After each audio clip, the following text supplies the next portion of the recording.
મિત્રો, પૌવા બનાવવાની રીત તો બધાને ખબર હોય, પણ આજે જે રીત હું તમારી સાથે શેર કરું છું એ રીતથી 100% તમે પૌવા નહીં બનાવ્યા હોય. ખૂબ જ હેલ્ધી, ઓછા મસાલાથી પણ મસ્ત જોરદાર ટેસ્ટી બને છે. રોજબરોજના રૂટીન સ્વાદથી કંઈક અલગ, જે ઘરમાં નાના મોટા સૌને ખૂબ જ પસંદ આવશે.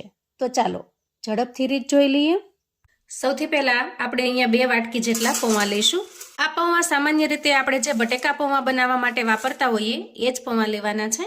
જે સાવ પતલા નાયલોન પૌવા આવે છે એ નથી લેવાના. પૌવાને ચાળી એકદમ સરસ ચોખ્ખા કરી લઈશું.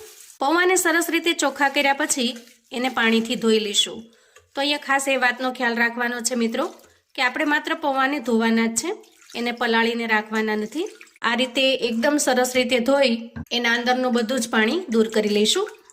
ધોઈને ચોખ્ખા કર્યા પછી પૌવાને 4 થી 5 મિનિટ માટે સાઈડ પર મૂકીશું, જેથી થોડી વાર રેસ્ટ થવાથી પૌવા ખૂબ સરસ છૂટા થઈ જશે. અને ત્યાં સુધીમાં આપણે આગળની તૈયારી કરી લઈશું. હવે અહીંયા લીલા નાળિયેરના મેં 2 ટુકડા લીધા છે, 2 મીડિયમ સાઈઝના ટુકડા છે, અને એ ટુકડાને આપણે ખમણી લેવાના છે. ખમણવા માટે આપણે જોઈશે મીડિયમ સાઈઝની ખમણી. આ રીતે એકદમ સરસ છૂટું ખમણ બનીને તૈયાર થશે. તમે જો એકદમ ઝીણી ખમણી લેશો તો આ જે ખમણ છે એ એકદમ લચકા જેવું થઈ જશે. હવે તૈયાર કરેલા ખમણને આપણે મેજરમેન્ટ માટે સેટ કરેલી કટોરીમાં ઉમેરીશું. જુઓ, 2 કટોરી પૌવાની સામે 1 કટોરી જેટલું નાળિયેરનું ખમણ લેવાનું છે. તૈયાર કરેલા નાળિયેરના ખમણને પણ આપણે એક બાઉલમાં લઈ લઈશું. અને ત્યાર પછી એક મીડિયમ સાઈઝની કાકડી લઈશું. કાકડીનો જે ઉપરનો ભાગ છે એને આપણે ચાકુની મદદથી દૂર કરી લઈએ. અને હવે કાકડીને પણ આપણે ખમણી લેવાની છે. અહીંયા કાકડીની ઉપરની છાલ કાઢ્યા વગર જ આ રીતે આપણે ખમણી લેવાની છે. પણ જો કાકડીની છાલ વધારે પડતી કઠણ હોય તો એને તમારે દૂર કરી લેવાની. પણ મેં જે કાકડી લીધી છે એની છાલ એકદમ સરસ સોફ્ટ છે અને કાકડી પણ કૂણી છે, એટલે હું અહીંયા છાલ સહિત જ એને ખમણી લઉં છું. હવે જુઓ, અહીંયા આપણે કાકડીને સરસ રીતે ખમણીને તૈયાર કરી લીધી છે. તો જે રીતે મેજરમેન્ટથી નાળિયેરનું ખમણ લીધું છે એ જ રીતે આપણે કાકડી પણ લઈશું. કાકડી પણ અંદાજે 1 કપ એટલે કે 1 વાટકીના માપથી સેટ કરીને લેવાની છે. 2 વાટકી પૌવા સામે 1 વાટકી નાળિયેરનું ખમણ અને 1 વાટકી કાકડી લેવાની છે. અને હવે ખમણીને તૈયાર કરેલી કાકડીને પણ આપણે એક બાઉલમાં કાઢી લઈએ. હવે એક મોટું મિક્સિંગ બાઉલ લઈશું અને ખમણીને તૈયાર કરેલી કાકડીને એમાં ટ્રાન્સફર કરીશું. અને કાકડીની સાથે તૈયાર કરેલું નાળિયેરનું ખમણ પણ ઉમેરીશું.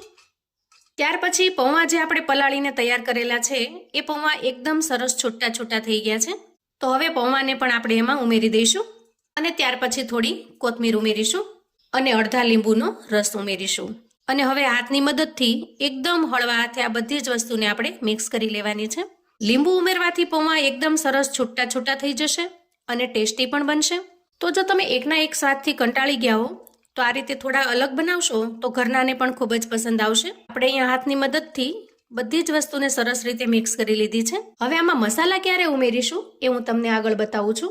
ત્યાર પછી આપણે ગેસ ઓન કરીશું અને ગેસ ઉપર એક કડાઈ મૂકીશું. કડાઈમાં અંદાજે 1 મોટા ચમચા જેટલું આપણે તેલ લઈશું. હવે તેલ થોડું ગરમ થાય એટલે આપણે એમાં 2 ચમચી જેટલા શિંગદાણા ઉમેરીએ અને 1 ચમચી જેટલા દાળિયાની દાળ ઉમેરીશું. અને તેલની અંદર એને સરસ રીતે સાંતળી લઈશું. જુઓ, અહીંયા શિંગદાણા અને દાળિયા માત્ર અડધી મિનિટમાં જ ખૂબ સરસ રીતે શેકાઈ ગયા છે. તો આ રીતે આપણે એક પ્લેટની અંદર લઈ લઈએ. હવે આપણે આ તેલની અંદર 1 ચમચી જેટલી રાઈ ઉમેરીશું અને અડધી ચમચી જેટલું જીરું ઉમેરીશું અને થોડી હિંગ ઉમેરીશું. તમે જો હિંગ ન ખાતા હો તો તમારે હિંગને સ્કીપ કરી દેવાની. ત્યાર પછી તીખાશ માટે 1 લીલા મરચાના ઝીણા સમારેલા ટુકડા છે એને ઉમેરી દઈએ. થોડા મીઠા લીમડાના પાન ઉમેરીશું. 1 મીડિયમ સાઈઝની ડુંગળીને મેં આ રીતે સમારીને તૈયાર કરેલી છે એને ઉમેરી દઈએ. આદુના 1 નાના ટુકડાને ખમણીને તૈયાર કરેલો છે એને પણ ઉમેરીશું. અને હવે બધી જ વસ્તુને સરસ રીતે મિક્સ કરી લઈશું. અહીંયા ડુંગળીને આપણે વધારે પડતી તો ચડવા દેવાની નથી, પણ સહેજમથી એનું જે કાચાપણું દૂર થાય ત્યાં સુધી એને સાતળી લેવાની છે. જુઓ, અહીંયા ડુંગળી ખૂબ સરસ રીતે શેકાઈ ગઈ છે, એનો કલર પણ ચેન્જ થઈ ગયો છે. આ સમયે થોડીવાર માટે ગેસની ફ્લેમને બંધ કરીશું અને આપણે જે પૌવા, કાકડી અને નાળિયેરનું ખમણ મિક્સ કરેલું છે એને આપણે ઉમેરી દઈએ. અને એની સાથે શેકીને તૈયાર કરેલા દાળી અને શીંગને પણ ઉમેરી દેવાના છે. હવે ઉમેરીશું સ્વાદ પ્રમાણે મીઠું. તો અત્યારે આ સમયે આપણે મીઠું ઉમેરવાનું છે. અગાઉ ઉમેરીશું તો કાકડીની અંદરનો જે ભેજ છે એ રિલીઝ થવા લાગશે અને પૌવા લચકા જેવા થઈ જશે. ખટાશ માટે આપણે અગાઉ અડધા લીંબુનો રસ ઉમેરેલો છે, પણ થોડો વધારે ચટપટો ટેસ્ટ લાવવા માટે 5 ચમચી જેટલો હું અહીંયા આમચૂર પાવડર ઉમેરું છું અને અડધી ચમચી શેકેલા જીરાનો પાવડર ઉમેરીશું.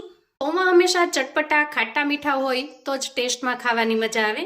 તો આપણે જે લીંબુને આમચૂર પાવડર ઉમેર્યો છે એની ખટાશને બેલેન્સ કરવા માટે 5 ચમચી જેટલી દળેલી ખાંડ ઉમેરું છું. ખાંડ ઉમેરવી બિલકુલ ઓપ્શનલ છે. તમને જો અનુકૂળ હોય તો જ તમારે ઉમેરવાની, નહીં તો સ્કીપ કરી દેવાની. અને હવે સ્પેચ્યુલાની મદદથી એકદમ હળવા હાથથી આ બધી જ વસ્તુને આપણે મિક્સ કરી લેવાની છે. અને જો સ્પેચ્યુલા કે ચમચાની મદદથી ન ફાવે તો તમે આ રીતે ટોસ કરીને પણ મિક્સ કરી શકો છો.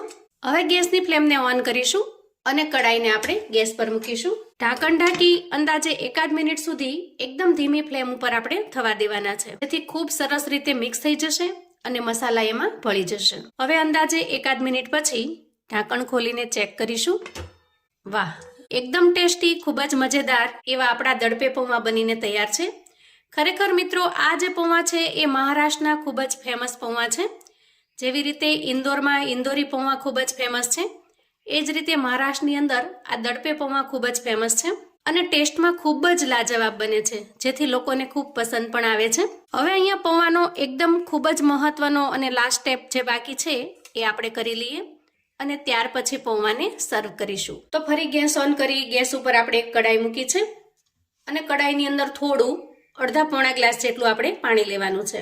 જુઓ, આ રીતે પાણી ગરમ થવા લાગે, એમાંથી વરાળ નીકળવા લાગે એટલે એના ઉપર પૌવાની કડાઈને સેટ કરીશું. ગેસની ફ્લેમને એકદમ ધીમી રાખીશું અને પૌવાની કડાઈ ઉપર ઢાંકણ ઢાંકીશું. અંદાજે 2 મિનિટ સુધી આ રીતે પૌવાને આપણે સ્ટીમ આપીશું. સ્ટીમ આપવાથી પૌવા એકદમ સરસ પોચા નરમ થઈ જશે. ખાવાથી બિલકુલ ગળે ડચુરો પણ નહીં વળે અને મોઢામાં મૂકતા જ સડસડાટ ગળા નીચે ઉતરી જાય એટલા સરસ સોફ્ટ થઈ જાય છે. અંદાજે 2 મિનિટ સરસ રીતે સ્ટીમ આપ્યા પછી ગેસની ફ્લેમને બંધ કરીશું અને ઢાંકણ ખોલી લઈશું. એકદમ ટેસ્ટી, ખૂબ જ મજેદાર એવા દડપે પૌવા બનીને તૈયાર છે. ખૂબ ઝડપથી ફટાફટથી બની જશે અને એકદમ હેલ્ધી પણ બનશે. તો 100% મિત્રો, તમે આ રીતે આ નવા પૌવાનો ટેસ્ટ ક્યારેય નહીં માણ્યો હોય. એક વખત મારા કહેવાથી ચોક્કસથી બનાવજો અને ફીડબેક મારી સાથે શેર કરજો, કેમ કે એટલા ગજબના ટેસ્ટી બને છે કે તમે બાકીના પૌવાનો ટેસ્ટ ભૂલી જશો. હવે આ પૌવાને સર્વ કરવા માટે આ રીતે પ્લેટમાં લઈ ટમેટાના એકદમ ઝીણા સમારેલા પીસ ઉમેરીશું. એનાથી લુક ખૂબ સરસ આવશે. અને થોડા દાડમના દાણા ઉમેરીશું. એનાથી ટેસ્ટ અને લુક બંને સરસ આવે છે. દાડમના દાણાથી થોડું નાળિયેરનું ખમણ ઉપર સ્પ્રિંકલ કરી દઈશું અને છેલ્લે થોડી કોથમીરથી ગાર્નિશ કરીશું. પૌવાની પ્લેટ તૈયાર છે. તો આવું અવનવું જાણવા માટે અને મને સપોર્ટ કરવા માટે ચેનલ પર જો તમે નવા છો તો પ્લીઝ ચેનલને સબસ્ક્રાઈબ કરો. વિડીયો ગમે તો લાઈક અને શેર કરો. તમારા સગા સંબંધી મિત્રોને પણ આપણી આજની એકદમ નવી રીતે બનાવેલા પૌવાની રેસિપી ચોક્કસથી મોકલી આપજો, જેથી એ લોકો પણ બનાવીને તૈયાર કરી શકે, એન્જોય કરી શકે અને એના પરિવારને પીરસી શકે. કોમેન્ટમાં મને ચોક્કસથી જણાવજો મિત્રો કે આજની આ અલગ રીતે બનાવેલા પૌવાની રેસિપી તમને કેવી લાગી છે. ફરી મળીશું એક નવી રેસિપી સાથે. ત્યાં સુધી આવજો મિત્રો.